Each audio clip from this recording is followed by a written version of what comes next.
They don't use it for defense, they pretty much use it for a hard-to-reach back scratcher. This species of antelope is desert-dwelling and nomadic, and living under those conditions, they had to, of course, adjust themselves to survive. One of the ways they have done so is they can go physically 9 months without drinking water. Again, they rely heavily on their food sources to contain moisture to help top up any levels lost within the body. They're also capable of raising their core temperature well and truly over the mid-40s to, of course, conserve the water levels in their body. At the same time, they could overheat, and that's not too well. So what they do is they'll inhale and exhale lots of oxygen, getting the circulatory system flowing. So where the blood will make its way all around the body and eventually progressing through the nasal area where all the capillaries lie within weight. And of course, they act as an air conditioning system, cooling that blood back down again and preventing their organs from overheating. They are an incredibly hardy species of antelope. It's really unfortunate to tell you folks that they have been deemed extinct out in the wild now for well and truly over 20 years. We do hold small populations all around the world, and we're just protecting, breeding and conserving them. Eventually we might be able to put them back out there again.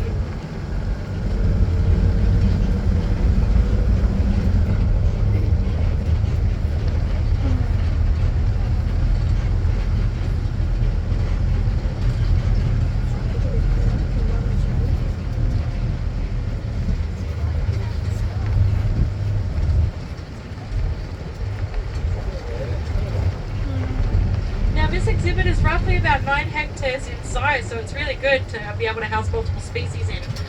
There's lots of ample room for them all to, of course, herd together, and there's ample room for them all, of course, to separate and have their own free time. You might notice that there's some fencing in this exhibit as well, but of course it doesn't allow the larger animals to get through, but allows the smaller animals to. We call them our small animal rest areas. So that way, of course, if our giraffe are being too pesky, our smaller antelope, like our black buck, can, of course, have a break from them.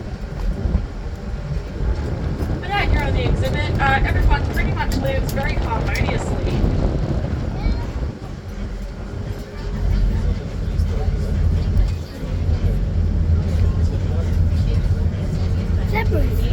Now, the next animal that I'm going to talk about is located on the right-hand side.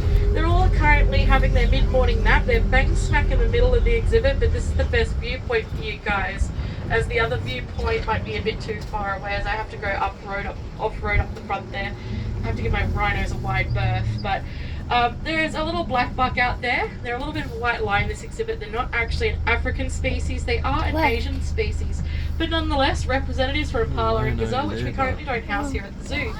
But black buck get their names because when males have high levels of testosterone, their coat goes black in colour, but males are also called a buck and females are called a doe. Now, none of the boys in this exhibit do have high levels of testosterone, and again we have both genders and they're all the same colour. So how do we tell the sexes apart? So, it comes down to their horns. So females don't have any horns at all. They quite often get mistaken for babies because they're really little and cute, but in fact they are full-sized. Males do have the horns. In fact, they can actually dictate what direction to grow them in, whether it's up, down, left, right, multiple twists, multiple turns. I find this really fascinating as well, and I'm not sure how they're capable of doing it, considering that horn is made out of bone. Now, with having horns made out of bone, they have to be really careful with them because unfortunately, if they break, they do not grow back.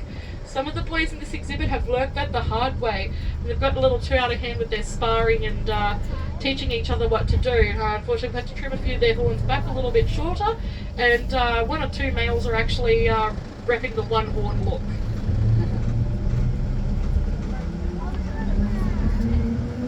Now we have most of our tower of giraffe up here. Our keepers came in the tour before and they all decided to locomote towards the trailer that had a large pile of hay on the back of it. But they realised that the keepers weren't in here to see them. They were just quickly in here to check something out, and then they left. So then they decided to locomote to this feeder instead to compensate their trip from up the front. Now, our giraffes are known as an ungulate species, and they're also known as a ruminant. So ungulate means hoofstock, and ruminant means 4-chambered stomach. Now, giraffes, their legs are mighty powerful. In fact, they can kick in every which way direction. It's not something you want to be on the other side of, as one kick can be quite fatal. Now, we have something in common with giraffe, and that's the amount of vertebrae we have in our necks. So, of course, we have 7 vertebrae in ours, they have 7 vertebrae in theirs. However, theirs are giraffe size and ours are people size. I've already told them no swapsies. It's a bit of a blessing and a curse to be that tall. So the blessing, they can see for up to a good couple of kilometres away. Their eyelashes also help to, of course, maintain that they have good eyesight by protecting it from the sun, so that way there's no glare. It's like built-in sunnies, I guess. And then also the curse side of it, is that unfortunately they have to have a really high blood pressure to help that blood circulate from top to bottom. It's 300 over 180. My blood pressure always slightly increases when I talk about it. But yeah, I don't know how good our eyesight is in the truck. I don't know if it's giraffe quality. I know mine isn't. But if you're very lucky and do have blessed eyesight, you might be able to notice some giraffe tongues sticking in and out of that feeder. Those tongues are actually 45 centimetres in length. They're classed as prehensile, which means, of course, it's their multi-purpose tool or their hand. And it's blue in colour. And the reason why it's blue in colour is because it's their hand. It spends more time on the outside of their mouth than on the inside of their mouth. So it prevents it from getting sunburnt. It helps to absorb the heat and light instead of reflecting it. Now, our giraffes have some pretty cool horns on their heads. Their horns are called ossicones. They're also made out of bone. Now, giraffes perform a bit of a behaviour more out in the wild. It's called necking, where they swing that long neck and throw that head around like a battle axe. It's usually males will do it against one another, declaring dominance. Now, the darker the giraffe, the higher the testosterone levels as well, and the more of a weapon those ossicones become, because they have a bit of calcification build up around those horns. That's all the lumps and bumps. Now, some of our boys in this exhibit have low levels of testosterone, and we have a couple of boys in this exhibit that do have those high levels of testosterone. The two boys down the front, I'll pull up and introduce them to you, but they do have those high levels, so they've got different ossicones, and this is how we can all tell them apart. So not just by their colouring and not just by their coats, but also by those horns. But they also, like us, all have their different unique personalities and traits, which of course helps allow us to be able to tell them apart as well. Now, just quickly, while we're heading down to the front again, I'd just like to take this moment to thank each and every one of you for coming to Toronga Western Plains Zoo today. We're government not-for-profits, and that just pretty much means that all the money that's spent here in our zoo goes straight back into the care and maintenance of all our beautiful ambassador animals. Now, of course, it also contributes towards our breeding programs here at Toronga Western Plains Zoo, and it also contributes towards our conservation programs nationally and internationally. So on behalf of myself and all the staff here, we'd like to thank each and every one of you for coming here today. Hopefully you enjoy yourselves to the point that you want to come back again, because we wouldn't be able to continue to do the amazing things that we do here without your continued visitation and support.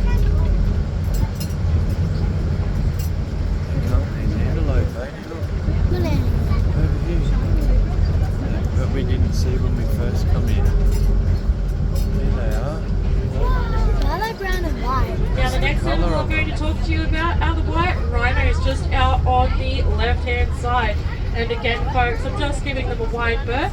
They are nice and relaxed, but I tend to keep it that way. Now, we like to call them our regular bookshelf ends because look at how they sit. Looks like you can prop them up on your bookshelf and they hold all the books up for you. Now, these boys are white rhinos. So, of course, there was a little bit of a mistranslation because they're not white. In fact, they're not even grey today. They're a very nice shade of mud. We'll talk about that in a second. But with our white rhinos, they were described as being white rhinos, and we translated that to white forever. On the right-hand side, we do have our eland. They are the second largest species of antelope. They weigh between 900 and 950 kilos. That does deem them, unfortunately, the heaviest and the slowest of the species. Now, they do have an impressive title. They are the best standstill jumpers out of the whole antelope universe. So nice and relaxed when they're standing, they can jump straight up in the air, 2.5 metres, or straight across 2.5 metres. They can't perform both jumps in the one motion. They do have to choose wisely at the time presented. Now, of course, it is a great way for them to be able to defend themselves from such things like predators, as they aren't able to outrun them. Now, we do have both male and female eland in this exhibit. How we can tell them apart, again, is by their horns. Males' horns are a lot thicker in comparison to females, and they have less amount of rings in them, so only 1 or 2. Females, their horns are a lot thinner. They have between 2 and 3 rings in them. Now, eland are actually highly domesticated over in Africa, and the reason being is for their milk, as it is or does have a high fat content, which means it can be stored for long amounts of time, which is quite a benefit over there. ostrich. We also have one of our male ostrich just here. He's in better view in comparison to our other male. Our other male's currently going up and down the ha-ha in front of the lodges, sizing up the cleaners because it is breeding season for them, and ostriches are known that if they can't find a mate within their own species, they will reach out and try with others. Now, Pinky, of course, if he's strutting up and down the lodges, he's looking for people. That's his preference. Namib here, his preference is giraffe. Quite frequently, you'll catch him trying to do the old slide dance up to the giraffe, and then all the giraffe walk or even run away from him. It's quite a sight. I don't think they appreciate it. But before they do a bit of a dance, they'll create a blood rush to their shins and their beak, making them look extra hot pink, and then they do dance, generally to a group of female ostrich. Now, they're like most bird species when it comes to dancing. Unlike most bird species, they don't mate for life. They are polyamorous, so they'll mate with a group of females. There will be a dominant female in that group. She's the lucky one. She gets to lay her eggs bang smack in the middle. They get incubated the best. The rest of the gals have to lay their eggs around hers, and they all take turns sitting on them during the day to keep them incubated.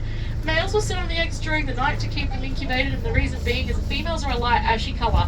Ashy grey, ashy brown. They camouflage well in the daylight, where males have the lovely black plumage. They can camouflage really well into the darkness. But males will sun themselves during the day, how nice. And they'll actually keep up maintain the incubation temperature on a night when the temperature does drop off. So it's all very beneficial. Now, we have our zebra out there on the left-hand side, Renako, Kari, and Zuri. Now, just like our fingerprints, they're all unique and all individual with their stripe patterns, and they can recognize each other by identifying those stripe patterns. The only zebra that I can tell you who's who here at Toronga Western Plains Zoo is Zuri. This is going to sound very hypocritical of me, guys. I'm 30 and he's 27, so he's younger. But zebra years are different to human years, so of course he's displaying his age more than what I am. He's very salt and pepper around his neck area in comparison to the two younger boys who are 6 years of age. So I can pinpoint him out like no tomorrow. Quite a rare sight, mind you, as well. It's nice to see that we can actually get animals to a nice age. Now, of course, they do utilise those stripes to be able to camouflage themselves. Zebra perform something called the dazzle effect. When predators are nearby, they'll call out to the herd and bring them in a nice tight formation. So that way, when our predators are trying to pick out something for the menu for the day, they physically can't determine where one zebra starts or one zebra ends. It's a never-ending pattern of stripes, and they do have to move along and find something else because, of course, yeah, they are a bit dazzled and confused by this. Now, our zebra also finally have been declared a colour.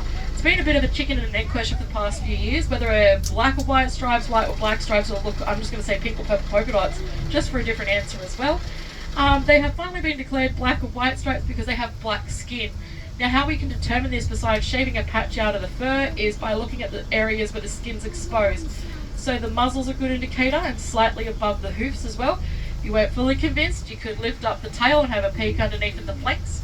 Again, that's not an action I recommend. We do dub them the spicy pony here at the zoo. The reason being they're very free-spirited, have never been formally domesticated anywhere in the world, and that's fine. We wouldn't have them any other way. But these two boys just here. So, on the left, we're facing them is a Nami, our former breeding pool here at Toronga Western Plains Zoo, who sired well and truly over 20 calves. And on the right, we have Alongi. Now, Alongi is our tallest giraffe here at the zoo at 5.3 metres. He was appropriately named as a wee one because, of course, Alongi in Swahili means tall boy. He's the dominant bull of this group as well, and he's 20 years of age. But Alongi... Yeah, one of them's covered in leaves.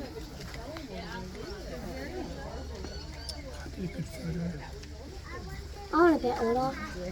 You want a pet otter? Yeah. No. Me too. You can want one, but we're not getting one. No one just did a roly-poly. See, you can see half a tire.